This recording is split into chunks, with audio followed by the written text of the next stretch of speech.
Nah, kali ini kita akan bercerita film berjudul The Imitation Game yang rilis tahun 2014. Film ini disutradarai oleh Morten Tyldum. Berkisah tentang kehidupan Alan Turing, seorang matematikawan, logikawan, kriptografer, dan ilmuwan komputer asal Inggris yang berperan penting dalam menghack kode Enigma, mesin enkripsi Jerman selama Perang Dunia II yang sangat mustahil untuk dipecahkan oleh otak manusia. Dan ini adalah kisahnya. Dikisahkan pada tahun 1939, invasi Jerman terhadap Eropa telah membuat sejumlah negara mulai khawatir, tak terkecuali dengan Inggris. Karena alasan itulah, pemerintah Inggris mulai mengevakuasi banyak warganya, terutama wanita dan anak-anak. Parahnya lagi, upaya damai yang sempat digaungkan oleh Perdana Menteri Inggris di Berlin juga tak mendapat respon yang baik. Alhasil, perang pun pecah dan Inggris mulai goyah. Di sisi lain, penderitaan yang dilalui Inggris ternyata juga telah menggugah kesadaran para pemuda di sana untuk bisa melakukan perlawanan. Salah satunya adalah Alan Turing. Pria jebolan King's College Cambridge itu dengan rasa patriotismenya mendatangi kantor militer Inggris. Namun bukan markas utama yang ia tuju, melainkan kantor yang berada di pabrik radio Bletchley. Hal itu ia lakukan mengingat dirinya yang begitu tertantang untuk memecahkan kode rahasia yang selama ini digunakan oleh militer Jerman. Hal itu juga yang ia utarakan langsung di hadapan Komandan Denniston. Meski memiliki catatan akademik yang sangat memukau, namun sayangnya kurangnya pengetahuan Turing tentang bahasa Jerman telah membuat Denniston tak begitu tertarik padanya. Bahkan komandan itu sempat ingin mengusir Turing dari ruangannya. You're supposed to decrypt German communications if you don't, I don't know, speak German. Well, I'm really quite excellent at crossword puzzles. Margaret! Namun semua itu seketika berubah setelah ahli matematika tersebut mengatakan soal Enigma. Enigma. You called for me? Dengan penuh percaya diri, Turing mengungkapkan tentang Enigma yang diketahui sebagai program rahasia dari militer Inggris. Hal itu juga yang membuat militer di sana menjadikan pabrik radio di Bletchley sebagai tempat untuk menjalankan program tersebut. Turing berdalih bahwa meski dirinya tak mengerti bahasa Jerman, namun ia tahu betul tentang pemetaan kode enkripsi sebagaimana yang ada pada program Enigma. Nah, karena alasan itulah ia meyakini jika saat ini militer Inggris tengah membutuhkan jasanya untuk memecahkan kode Enigma yang digunakan oleh tentara Jerman. Tujuannya semata agar Inggris bisa mengetahui bahasa yang digunakan oleh militer Jerman dalam komunikasi mereka. Nah, mendengar alasan tersebut, Denniston pun akhirnya memberikan kesempatan pada Turing untuk ikut dalam program rahasia Inggris. Pada kesempatan inilah, Turing dihadapkan langsung dengan mesin Enigma bersama dengan keempat pemecah kode lainnya, yaitu ada Alexander, Keats, Charles, dan ada John. Sialnya, tanya ribuan pesan dalam kode Enigma saja yang dikirim Jerman setiap harinya. Tetapi semua kode itu juga akan selalu berubah setiap pukul 12 malam. Tantangan juga semakin berat karena ternyata terdapat setidaknya 150 juta miliar triliun kemungkinan dari setiap kode yang harus dipecahkan. Dengan fakta tersebut, Turing memperkirakan jika setiap pesan Enigma dari militer Jerman baru akan bisa terpecahkan dalam kurun waktu 20 juta tahun paling cepat. Itu pun jika dilakukan oleh 10 orang pada setiap kodenya. Karena alasan itulah, Turing tidak seperti rekan kerja lainnya yang terus mengutak-atik kemungkinan dari setiap kode Enigma. Melainkan ia lebih memilih untuk fokus pada pembuatan mesin pemecah kode Enigma versinya sendiri. Tidak hanya bekerja dengan caranya sendiri, Turing juga terkesan enggan untuk berbaur dengan rekan kerja lainnya. Ahli matematika itu bahkan nampak memandang rendah yang lain dengan terus bekerja sendirian pada perancangan mesin Enigmanya. Nah, hari demi hari pun dilalui Turing dengan terus fokus pada rancangan mesin Enigma. Hingga kemudian ia mulai memberanikan diri untuk mengajukan permintaan dana senilai 100.000 pounds untuk pembuatan mesinnya. Namun sayangnya hal itu justru ditolak mentah-mentah oleh Alexander sebagai pemimpin dari tim pemecah kode. Hal yang sama juga turut diutarakan oleh Denniston yang juga menolak gagasan dari Turing. Tidak hanya karena jumlah uang yang terlalu besar, tetapi juga risiko kegagalan yang bisa saja dialami dalam proyek tersebut. Nah, tak ingin menyerah begitu saja, Turing lalu mengirimkan surat pengajuan proyek Enigma pada Winston Churchill, yang saat itu menjadi atasan Denniston. Namun, siapa sangka, gagasan Turing ternyata mendapat perhatian lebih dari Perdana Menteri Inggris itu. Proyek pembuatan Enigma tidak hanya disetujui oleh Churchill, tetapi Turing juga turut dijadikan sebagai pemimpin dalam proyek tersebut menggantikan Alexander. Mendapati kepercayaan tersebut, Turing yang sedari awal tak terlalu nyaman bekerja dengan banyak orang, akhirnya memutuskan untuk memecat Kate dan Charles dari timnya tersebut. Excellent. Keith and Charles are both fired. Excuse me. What? In positively poor code breakers. Hal itu jelas membuat kedua pria tersebut menjadi sangat kesal. Namun nampaknya Turing sama sekali tak pernah memikirkan hal itu. Yang ia pikirkan saat ini adalah progres dari mesin Enigma rancangannya, termasuk keinginannya untuk merekrut anggota tim yang baru. Melalui tes teka-teki silang yang ia buat di koran, sejumlah kandidat pun akhirnya terseleksi. Hingga kemudian terpilihlah Joan dan Jack. Di hari pertama mereka bekerja, perhatian Turing justru tertuju pada Joan yang saat itu tak datang. Usut punya usut, wanita itu ternyata diketahui masih tertahan di rumahnya sendiri. Bukan hanya karena jarak rumahnya ke pabrik radio Bletchley yang jauh, melainkan karena Joan dilarang oleh orang tuanya. Atas alasan itulah, Turing dengan berbagai cara menjelaskan tentang pekerjaan wanita itu selama di Bletchley. Hingga kemudian izin pun diberikan dan Joan bisa mulai pekerjaannya sebagai anggota di tim Turing. Nah, di suatu malam, Turing diam-diam membawa teks Enigma Jerman dari kantornya kepada Joan. Hal itu ia lakukan semata agar bisa bekerja lebih kondusif dengan wanita tersebut, tanpa gangguan dari rekan lainnya. Dalam kesempatan itulah, Turing mengungkapkan bahwa mesin Enigma buatannya nanti tidak hanya sekedar menjadi mesin untuk mengenkripsi pesan tersembunyi dari Jerman saja, tetapi juga diyakininya menjadi cikal bakal otak elektrik yang sekaligus menjadi komputer digital pertama di dunia. Dan jauh lebih canggih ketimbang mesin Enigma milik Jerman saat ini. Uniknya, mesin yang saat ini masih dalam progres pembuatan itu ternyata telah juga diberi nama khusus oleh Turing, yaitu Christopher. Dari sinilah terungkap bahwa pada masa lalu Turing sempat melalui masa kecil yang sangat kelam. Bukan dari lingkungan keluarga, melainkan semua itu datang dari lingkungan sekolahnya. Yang mana kala itu Turing kecil hanya menjadi bahan bulian oleh teman-temannya. Namun tanpa diduga, perundungan yang dialami Turing ternyata mendapat simpati dari teman lainnya. Salah satunya adalah Christopher. Sejak saat itulah, Turing yang sebelumnya selalu sendiri akhirnya bisa mendapatkan seorang teman. Bahkan kala itu, Christopher sampai memberikan hadiah buku pada Turing yang berisi tentang enkripsi kode yang sangat-sangat memukau. Dari sinilah Turing mulai menemukan potensi dalam dirinya. Nama teman baiknya itulah yang kemudian dijadikan oleh Turing sebagai nama dari mesin Enigma buatannya sendiri. Nah, kembali ke masa sekarang, sikap Turing yang begitu dingin pada rekan kerjanya nampaknya telah membuat Joan merasa cukup risih. Hal itulah yang kemudian mendorong wanita itu untuk merubah sikap sang ahli matematika tersebut menjadi lebih baik. Joan meyakini jika Turing menjalani hubungan yang akrab dengan anggota tim lainnya, maka bukan tidak mungkin jika mereka pun akan bisa diajak kerjasama dengan lebih solid. Dan benar saja, berbekal buah apel yang ia bagikan pada rekan timnya, Turing kini mulai mendapat simpati dari yang lainnya. Bahkan Alexander yang awalnya bersikap begitu dingin, perlahan mulai lunak. Ia pun sampai memberikan gagasannya pada Turing terkait progres pengembangan mesin Enigma. Berbekal konsep dari Alexander, secara mengesankan Christopher mampu bekerja dengan sangat baik. Namun sayangnya untuk bisa mengenkripsi kode Enigma dari militer Jerman memerlukan waktu yang tidak sedikit. Hal itulah yang membuat penantian terasa begitu panjang dan membosankan.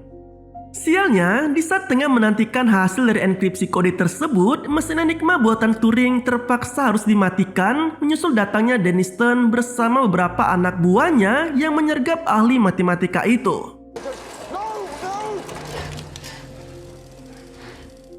Turing dianggap telah gagal dengan proyeknya. Hal itulah yang menjadi alasan Denniston untuk memecat pria tersebut dari Bletchley. Namun siapa sangka, keputusan sepihak sang komandan ternyata mendapat perlawanan dari rekan kerja Turing yang lain. Alan Turing, you're fired. Please escort Mr. Turing from the premises. No. He's right. Mereka bahkan menyatakan untuk mengundurkan diri apabila Turing dipecat dari posisinya. Nah, meski sempat beradu argumen, namun pada akhirnya Denniston mengabulkan permintaan mereka dan membiarkan Turing tetap bekerja. Setidaknya selama 1 bulan ke depan. Dalam perjalanannya, kendala juga sempat menghampiri Turing. Joan yang telah menginjak usia 25 tahun dipaksa oleh orang tuanya untuk pulang dan segera menikah dengan jodoh yang sudah disiapkan.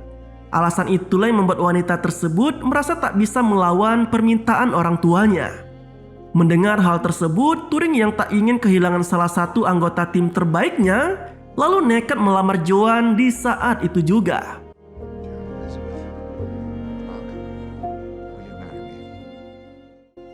Tujuannya sudah pasti, agar wanita itu tetap bisa bersamanya melanjutkan proyek pembuatan mesin Enigma.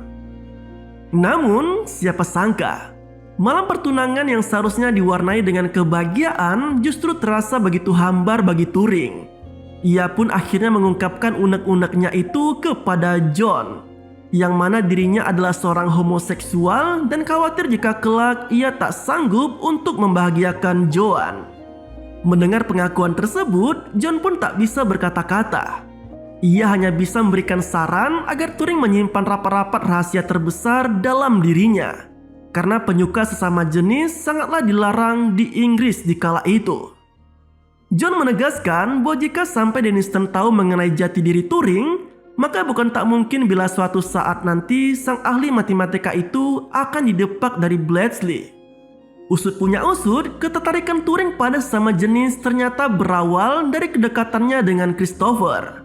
Namun sayangnya kisah cinta mereka terhenti begitu saja. Setelah secara misterius, Christopher tiba-tiba menghilang dan tak pernah ditemui Turing lagi. Usut punya usut, menghilangnya Christopher ternyata bukanlah tanpa alasan. Karena ternyata teman dekat Turing itu diketahui telah meninggoy karena TBC. Nah, kembali ke masa sekarang, progres pengembangan mesin Enigma buatan Turing ternyata masih jauh dari kata sempurna. Hal itu jelas membuat ia begitu kesal dan nyaris putus asa. Terlebih tuntutan waktu 1 bulan dari Denniston masih terus membayanginya. Seolah ingin melepas penatnya, Turing bersama dengan yang lainnya pun lalu meluangkan malam itu di sebuah bar.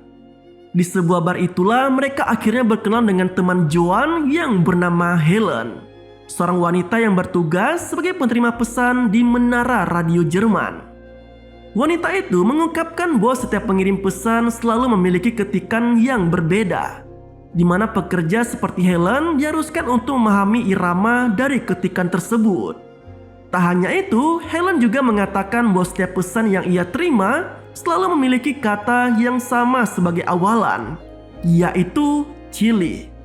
Nah, merasa janggal dengan penjelasan Helen, Turing yang penasaran kini seolah tercerahkan dan ia pun dengan cepat langsung kembali ke tempat kerjanya. Just lost Germany the whole bloody war. Sorry. Berbekal kata kunci yang diberikan oleh Helen, Turing dan yang lainnya pun perlahan mulai mendapat petunjuk baru. Nah, dari sinilah akhirnya Christopher secara menakjubkan mulai mengenkripsi kode yang selama ini dikirim oleh Jerman.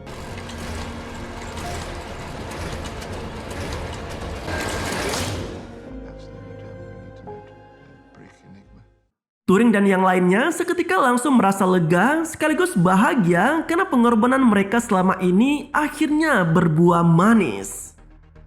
Anehnya, Alexander yang saat itu mencoba memberitahu soal keberhasilan mereka pada Denniston malah dilarang mentah-mentah oleh Turing.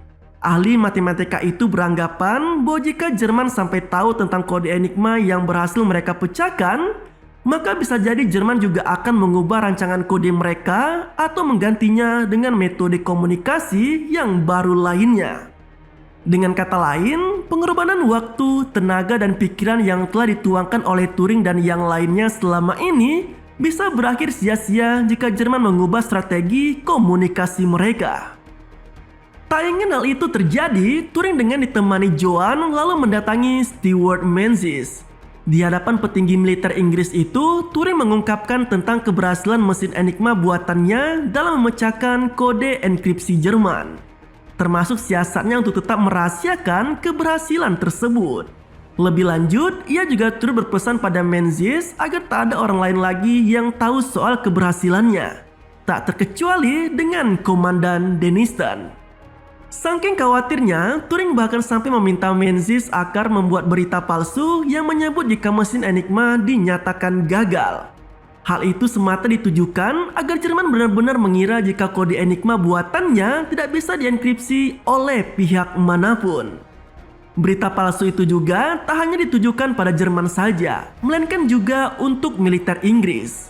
Karena bagaimanapun juga, mata-mata Jerman mungkin bisa saja selama ini telah ada di pihak militer Inggris.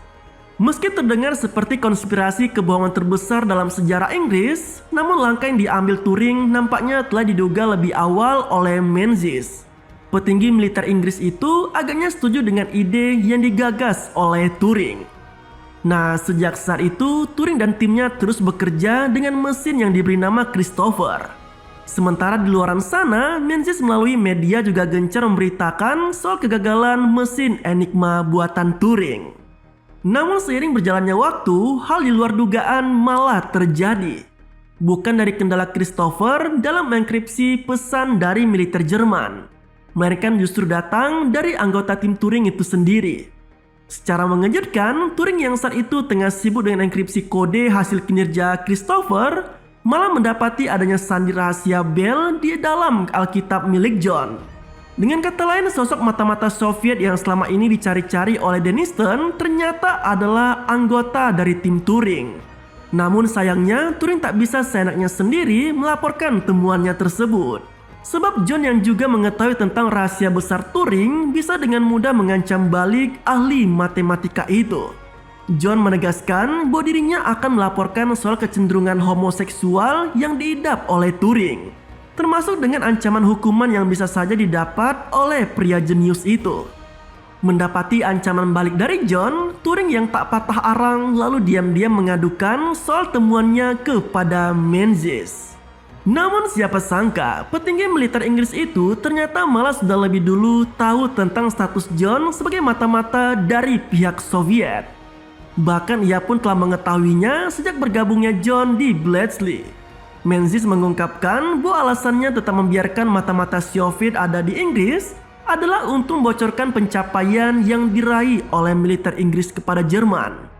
Hal itu diakuinya sebagai salah satu upaya untuk menunjukkan sikap berani terhadap Jerman. Yang mengejutkannya lagi, langkah itu ternyata diambil Menzies setelah melihat Churchill yang dinilainya terlalu lembek. Bahkan bisa dikatakan tak memiliki keberanian untuk melawan Jerman. Mendengar semua penjelasan Menzies, Turing bukannya merasa lega karena mendapat pembelaan dari petinggi militer itu, ia justru kini merasa khawatir soal nasibnya sendiri. Karena bisa saja Menzies telah mengetahui orientasi seksual dari Turing bahkan sebelum ia bekerja di Bletchley. Khawatir itulah yang akhirnya mendorong Turing untuk mengungkapkan perasaan yang sesungguhnya kepada wanita itu. Turing mengakui bahwa dirinya adalah seorang homoseksual. All right. Men, Joan, not women. So what? Bahkan ia sampai mengatakan jika selama ini ia membutuhkan Joan untuk menyelesaikan pembuatan mesin Enigma saja, tanpa sedikit pun memiliki hasrat untuk menikahi wanita tersebut. Mendengar pengakuan itu, Joan yang terpancing amarah lalu menampar Turing dan meninggalkannya begitu saja. You really are a monster. Nah, sejak saat itu peperangan terus saja terjadi. Namun keberadaan Christopher masih terus disembunyikan dan membuat Inggris begitu leluasa menyerap semua informasi yang mereka dapat dari kode enkripsi Enigma Jerman. Uniknya, Inggris yang memiliki informasi begitu lengkap justru berperan sebagai informan bagi negara-negara sekutunya. Hal ini ditujukan agar keberhasilan Inggris dengan mesin Enigma buatan Turing tidak tercium oleh pihak musuh. Melalui informasi dari Inggris, negara-negara sekutu pun bisa dengan mudah menentukan taktik perang ketika melawan Jerman. Sebut saja seperti pada perang Stalingrad, Ardennes, dan invasi Normandia yang bisa dimenangkan oleh sekutu karena informasi dari pihak militer Inggris. Dengan kata lain, kemenangan Eropa dalam menaklukkan tirani Jerman secara tak langsung dan tanpa diketahui banyak orang adalah karena jasa besar dari segelintir orang di Bletchley. Tak terkecuali dengan Alan Turing. 2 tahun setelahnya, tepat ketika kemerdekaan digaungkan, Menzies memerintahkan pada Turing dan yang lainnya untuk segera membakar semua berkas dan dokumen yang selama ini mereka kerjakan. Hal itu dianggapnya sesuai dengan tujuan awal di mana yang mereka kerjakan adalah tugas rahasia yang tak perlu diketahui oleh siapapun bahkan setelah perang usai. Petinggi militer Inggris itu juga berpesan agar di antara mereka tak perlu ada lagi pertemuan atau merasa saling kenal satu sama lain. Pergi menjauh dan menjalani kehidupan masing-masing, termasuk menganggap tak pernah mengetahui sama sekali tentang Enigma. Nah, singkat cerita, penyimpangan orientasi seksual yang dialami Turing ternyata telah membawanya pada ancaman hukuman penjara. Namun Turing yang tak ingin melalui hidupnya dalam penjara akhirnya memilih tahanan rumah dengan syarat ia harus menjalani terapi hormon secara rutin. Hal inilah yang membuat kondisi tubuh Turing perlahan mulai menurun. Joan yang kebetulan tengah mengunjungi kediaman Turing jelas merasa tak terima dengan apa yang dialami oleh ahli matematika itu. Ia bahkan sampai mencoba untuk menghibur Turing dengan berbagai cara, termasuk memberinya semangat karena telah memberikan kedamaian bagi dunia melalui mesin buatannya. Hal itu juga yang secara tak langsung telah memberikan kehidupan normal bagi Joan. Ia kini diketahui telah menikah dengan seorang tentara dan hidup bahagia tanpa ada bayang-bayang masa lalunya saat di Bletchley. Setahun pun berlalu. Turing yang memilih untuk hidup menyendiri dan hanya melalui waktunya bersama mesin Christopher akhirnya dikabarkan tewas karena bundir pada 7 Juni 1954. Tepat ketika usianya menginjak 41 tahun. Setelah lebih dari 50 tahun dirahasiakan, jasad Turing dengan mesin Enigma buatannya perlahan mulai diungkapkan oleh pemerintah kerajaan Inggris. Atas pencapaiannya itulah, mendiang Turing lantas diberi ampunan anumerta kerajaan oleh Ratu Elizabeth II pada tahun 2013. Para ahli sejarah juga memperkirakan bahwa pemecahan kode Enigma dari mesin buatan Turing telah memperpendek masa perang selama 2 tahun dan berhasil menyelamatkan lebih dari 14 juta nyawa saat Perang Dunia Kedua. Bagaimanapun juga, kerja keras Turing telah menginspirasi banyak generasi akan penelitiannya. Alat yang kala itu diberi nama Turing Machine merupakan cikal bakal dari perangkat yang sekarang kita sebut sebagai komputer. Dan kisah pada film ini pun berakhir. Nah, itu lalu cerita dari film berjudul The Imitation Game yang rilis tahun 2014. Semoga caraku bercerita bisa menemani kalian di kala santuy ya sobat. Terima kasih telah menonton, sampai jumpa pada video selanjutnya.